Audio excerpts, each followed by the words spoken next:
it's the feeling of creating something that wasn't easy. I don't Right. like anything easy. I don't want anything to be done and given and handed over. And I don't like when it's just like, you stumble upon some instant success.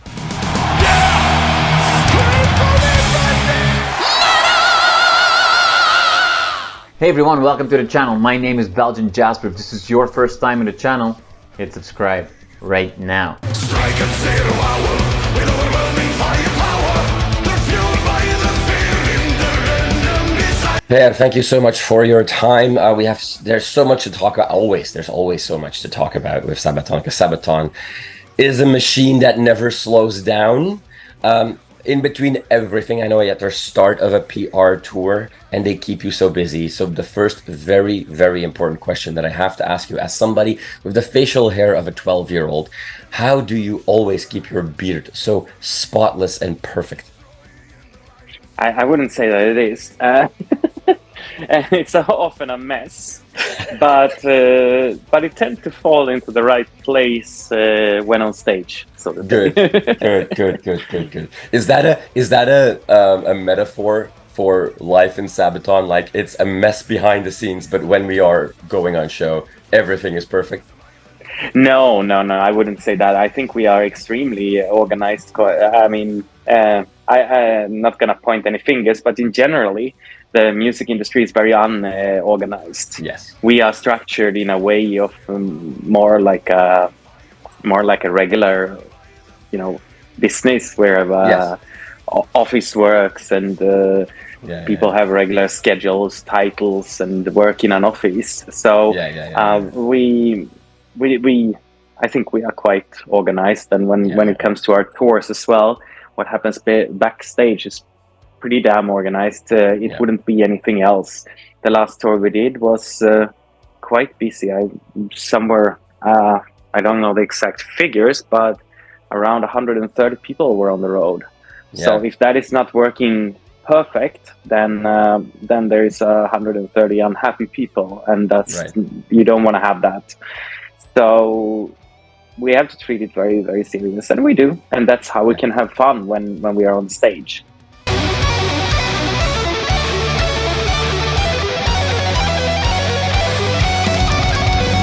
Now that you mentioned that, given all the other stuff that you do for the band, besides quote unquote just playing music, is that a pressure you feel 24/7, that you're managing a beast that not only has to keep 100+ people happy, but it's also the livelihood of over 100 people? Like, is that something you take with you everywhere? Yes and no. I mean, I have to always think about the lives of others, sure. So there's a responsibility, not for these 100 and something people. They are just temporarily touring with us. Right. But there's a couple of people that are working full time with Sabaton, around maybe, let's say there is maybe 25-30 people that rely fully on the decisions that we do as a band. Yeah. And these people, I feel responsible for, of course.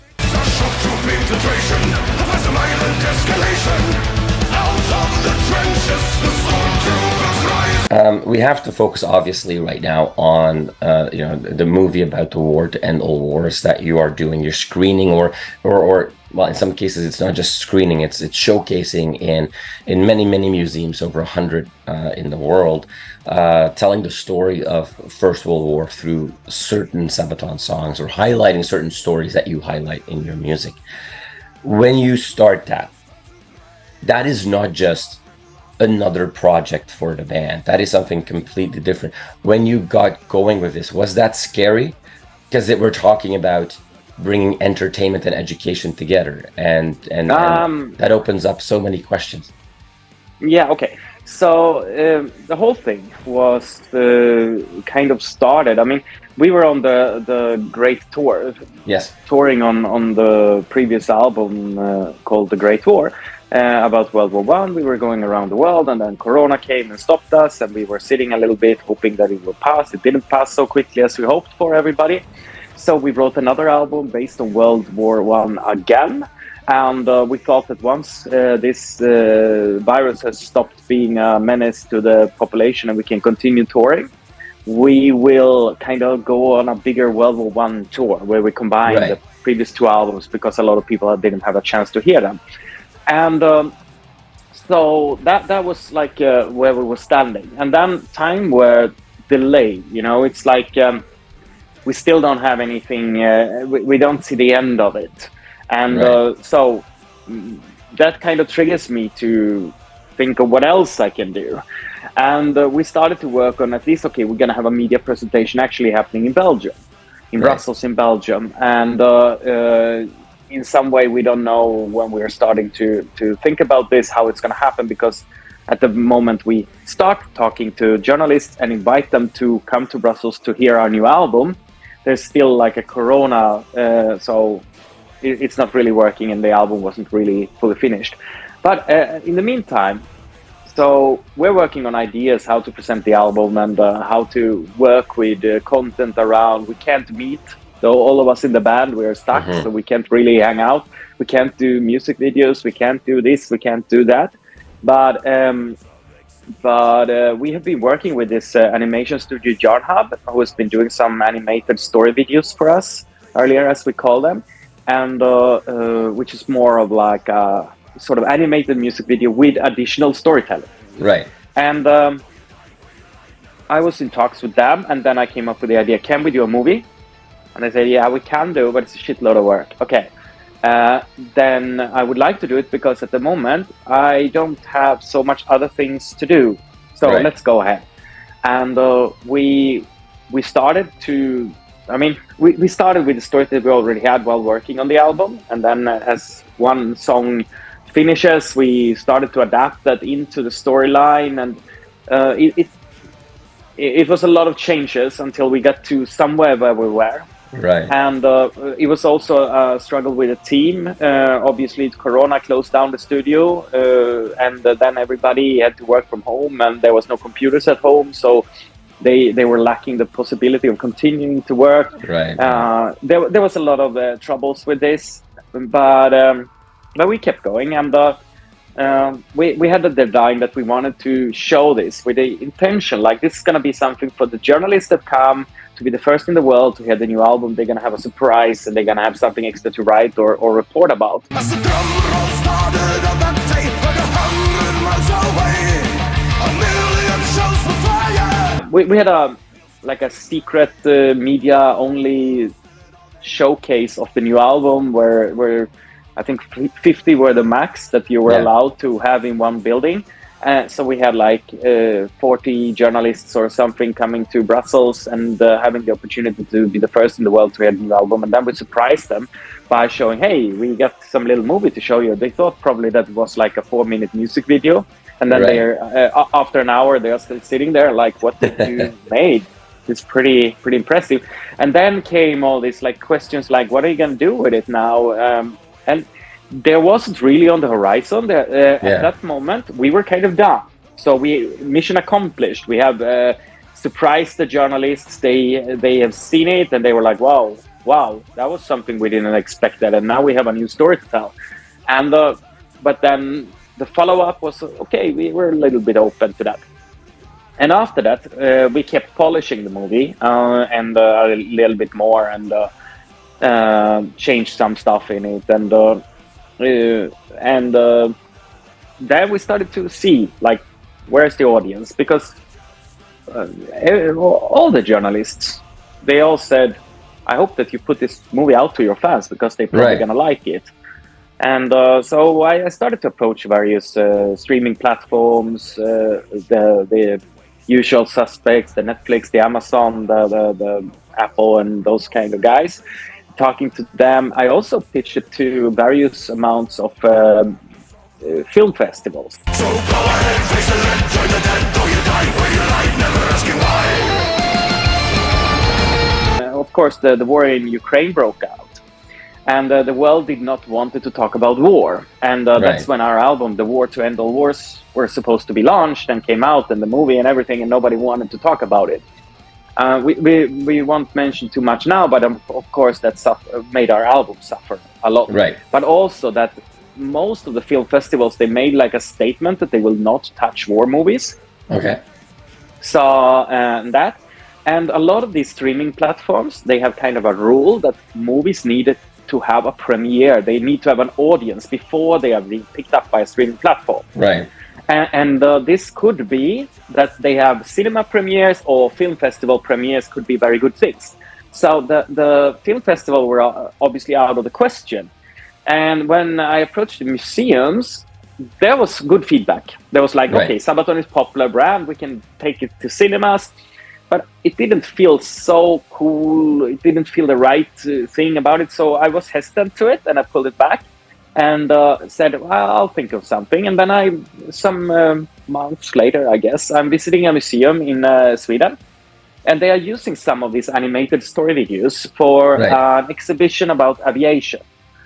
And the development of aviation in military history. So they are using these as kind of they built some scale models and they used them as a backdrop, our videos. And I liked it how it was, and I got the idea because they had also like a cinema inside of the museum, and I thought, okay, I've been around to shitloads of museums around the world, and they all have the possibility of showing some kind of movie. Right. So then it's like, okay, but and it was pretty coming quickly. Like all the museums that I ever visited or talked to, they have something in common, that they are all lacking funds. Right. And they're all lacking the reach to a younger generation. It's not easy for a museum to find new content. It's not easy because they have their things, and it's not really changing so much. Like if you have a World War I museum, you're not gonna suddenly have a lot more items connected to World War I. Right. Yeah. Nobody will create anything more on these things. So you have what you have, and when people have seen it, it's like, okay, maybe not. And so they lack a way to find an audience, but they are all super enthusiastic about them, and they want to preserve the history. And so I thought, okay, well, here we go. We got a couple of 100 million people around the world who listen to Sabaton. And what if we tell them, all of our fans, as many as we can, to just go to their local museum and support that? Then museums might be happy about it. And when we started, I approached a couple of the museums that I have a good connection to, and I asked them, what if we would do like this? Like, we give you a movie. They're like, well, how do you mean give? Because nobody give us anything. We've never been given anything. And say, but what if somebody would do it? Yeah, we'll be very happy. Okay, and how would you want to do it? And I realized that all of these museums had various, we can do this, we can do that. We have a big cinema, we have a tiny little room. So I started to make this like an idea that we're not going to shape how this event will unfold. We're just going to let the museums do what they do. And here you go. Here is something. Do what you want with it. As long as you feel that it's your event, your thing, you do something good. And you take all the money from it.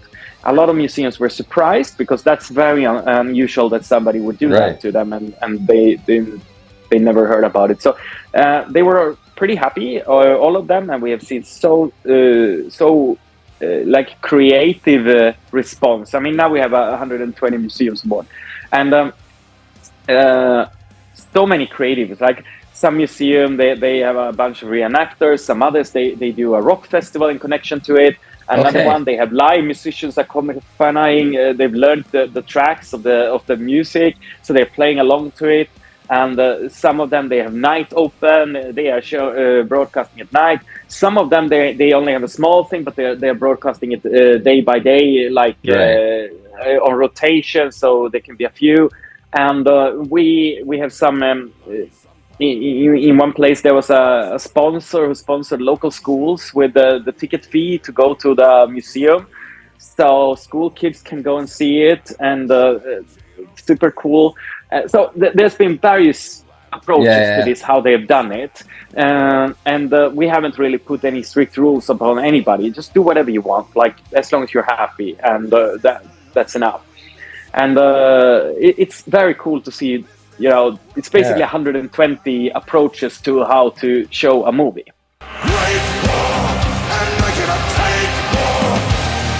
Great war, I keep on. It's resulted in, of course, my team has been a little bit stretched because we needed some technical things here. 'Cause Right. I think we've translated the movie to 21 languages, and they've all been distributed in various formats like Full HD and 4K with stereo sound, with surround sound, and stuff like that. And I think each render takes almost a day to do. Yeah. And so then somebody needs to watch it as well, of course, to see that there is no error in it. And so the amount of that, and then the amount of, you know, controlling files, like, hey, you, Monsieur, you wanted this Right. movie in this thing with that, and here you go. And so it's been a little bit of that. And so people in the team were like, oh my God, how are we going to handle all these, like, Right. super many files and things? But we're happy. We have some good relationships with file sharing sites and these kind of things, so file hosting sites that has been helpful. And yeah, So but this was just some challenge. I bet it's crazy, and I mean, you probably already have so much inspiration now from seeing all the different approaches and what have you that you see people do. But a question I have to ask you, Pär, is because I mean, in today's music industry, and maybe not for the average underground metal band, but for a band that is as big and I say this with respect, as mainstream as Sabaton, like the old write an album, release an album, tour, write an album, release an album, tour, that is kind of a thing of the past now, and there's always on marketing, if you will, and there's always something going on. This is a project that you've done in between tours and shows and writing albums. How do you prevent a burnout? Because you're never stopping, and this is not just, hey, let's do something fun in between. This is a massive, massive project. How is that for you? How do you make sure that everything stays balanced nice for you? Okay, a burnout, I think one of the key things, or a few of the key things that happens there, is like you don't get any feedback. Like you're not getting and the other thing is you're not getting where you want to go. It stops, you know, you're not getting where you want to go. You're prevented to go where you want to go. Mm-hmm. This prevents this is the wall that a lot of people hit. Right. And then you hit it very hard, and then you feel psychology blocked, so to say. I've been there as well. But at the moment, Sabaton is kind of in a position where we do have the resources to proceed with a bit of crazy adventures, and we have a very, very trustable band members, and everybody feels very secure, comfortable in the situation of the band and all the people working around us. It means that there is like, okay, we can do it, and if it didn't do so well, we're fine anyway, you know. We are not putting everything on risk, and we are not putting that and that. So time is not really necessarily what makes the burnout. There's I mean, a nice little thing, you know, if you want something done, ask a busy person.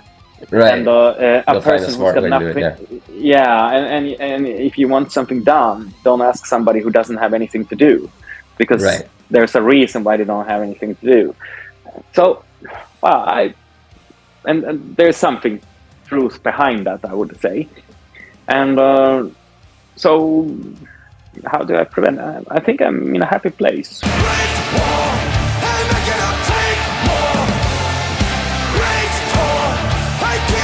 I've been obviously on the outside as a fan looking at the band on this journey with you for the last 20 years.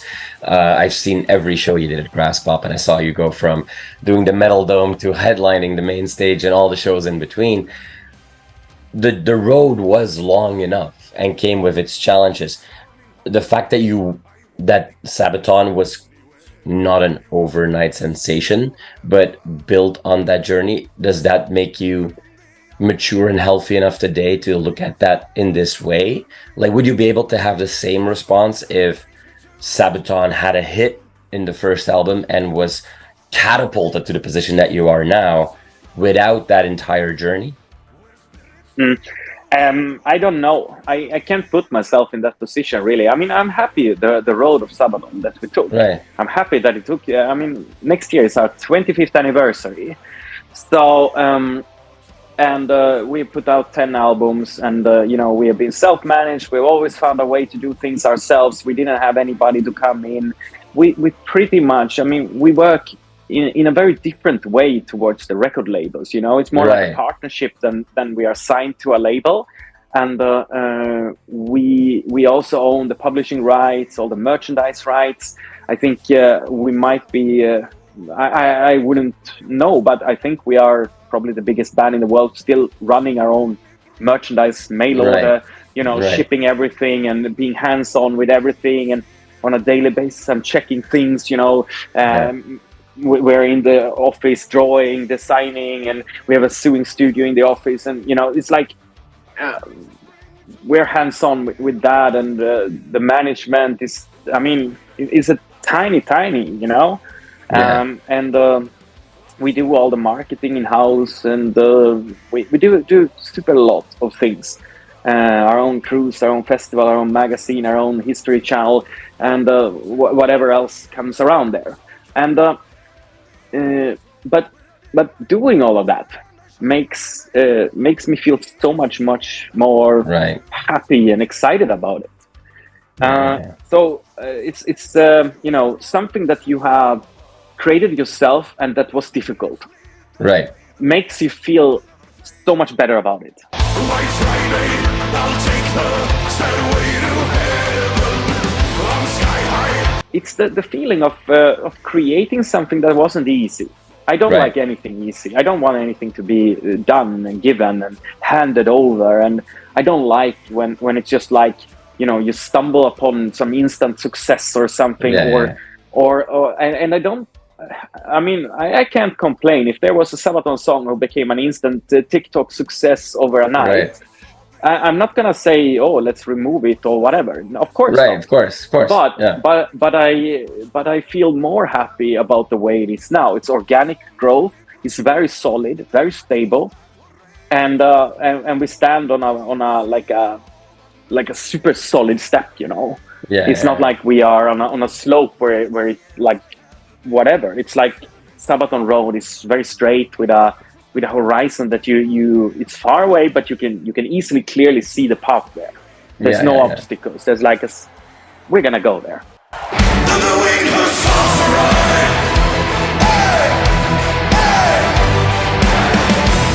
A song may have not been like the overnight TikTok sensation, but a song that on many online communities did exceptionally well is Winged Hussars, that just people seem to go back to over and over again. When that happens with a particular song, do you ever go like, that one, didn't expect that one? Or like, do you always knew the moment that you released that song, that with The Last Stand, that you knew that there was something special around that one?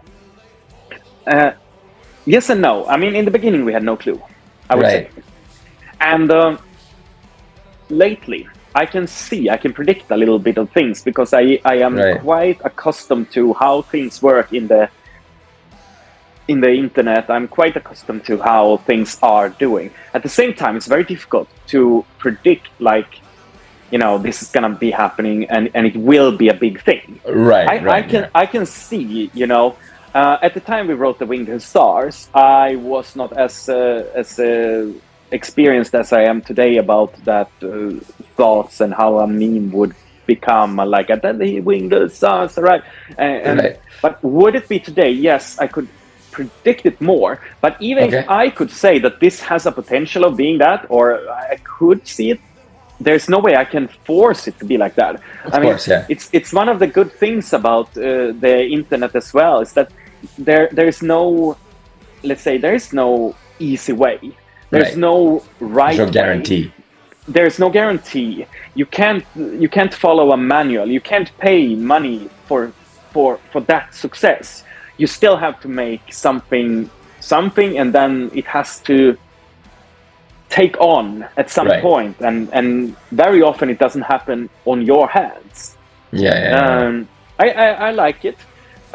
We have to create the possibilities for such things to happen. We have to write good songs which have catchy hooks and whatever, but we are not writing anything with the intention of how it's gonna play out. We don't write that at all. And even if I am kind of a, let's say, calculating analytic person, our singer who writes most of the music, he don't care at all. He's just 100% of what he is currently like. I'm focused on this. I don't care if anybody will like it in the whole world. I just gonna write this song the way I love it. And so, and then, you know, at the end of the recording, it can be like, I get that you love it, but it's very difficult to package this song and to you know, do something big about it. Then who cares? I love the song. and he's happy like that.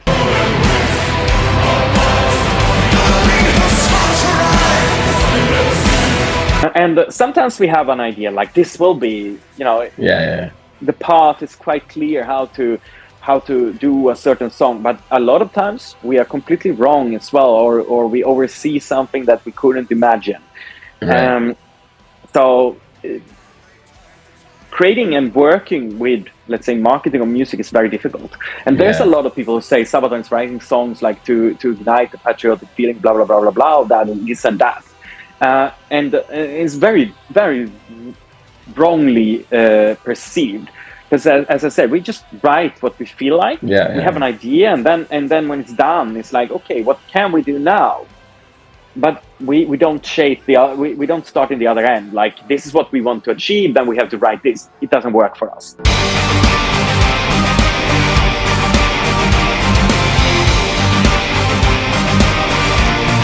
I can look back at, we had a bunch of fantastic years growing to the size we are now. And even if they were filled with a lot of drinking, they were not filled like with a lot of decadence and drugs and crazy things where we screwed up things or we ruined something. We were kind of doing it in a respectful, nice, happy way. I would say a lot of it, and enjoying the path while doing so. And it's why I can also always look back to this and think about all the years have been cool. Fun. Ups and downs, mountains, but we crossed, we overcame, we made it where we are, and we are definitely not at the end of the road. The story reminds me a little bit about, I'm sure you know the story as well, but when Iron Maiden released A Number of the Beast, they were told it was #1 album in England right as their bus broke down, and the whole band had to go and push the bus, and that's how they celebrated their #1 album. But so, I mean, we've had this as well. I mean, there was this one time, like super luxurious, like we're gonna play. It's pretty funny. So we are opening for Iron Maiden, and we have our own private chartered jet. And we playing a show far up in the north above the polar circle, and the next day we're gonna play with Iron Maiden somewhere in Germany. And so it's like this. We are going up to this north, and it's a big thing that Sabaton coming with a big production and doing this big show up there. We're playing at midnight. Sun is shining. It's in the middle of the summer, and sun is up, and it's millions of mosquitoes everywhere. But we are playing this show, and people are like, "Whoa, this is so cool!" Afterwards, we are like escorted by the police. They open the airport for us, and there's our private jet. We go on to it, and we're like, "Okay, this is cool." And then we see that they've stocked it with Swedish beer, and we're like, "This is not cool." So we're asking, like, politely, like, do we have anything else than the Swedish beer? And they're like, what do you want? Well, is there any Czech beer, for example? Because our singer is from Czech Republic. And they say, we can pick it up. So we take the plane, we fly to Prague, we land in Prague to pick up some beer, and then we continue to Germany. So this is our like night, and we're like, wow, we just played there, and now we're going to play with Iron Maiden, and we're sitting here, we're playing music on our private jet, and we're all like, woohoo! We land, and we go to do the show the next day with the Iron Maiden, and it's super cool, of course. And but then it's in a region where there's absolutely not a single hotel to get. Nothing whatsoever. So that night, after we just played with Iron Maiden, we're sleeping in a minivan inside of a gas station where we are like parked, and we are 9 people cramped in a minivan and sitting like this with all the equipment and all the stuff, because we're waiting on a gas station outside of the airport in order to open the check-in, and then we are back on the Stardom again in our private plane. There you It's go. like that's you know, up and down. Exactly. Hey, you know what? Put your feet back on the ground. You know, good reminder. Awesome, awesome. Salvation, with dedication, no capitulation, annihilation, no commendation, reincarnation, heaven is your best. Thank you so much. I'm super excited for you guys to return to North America, given the success of the last tour here, and see you play all over the world. Thank you so much for your time. I hope you have the best time on this press tour for the new movie. Thank you so much. See you soon.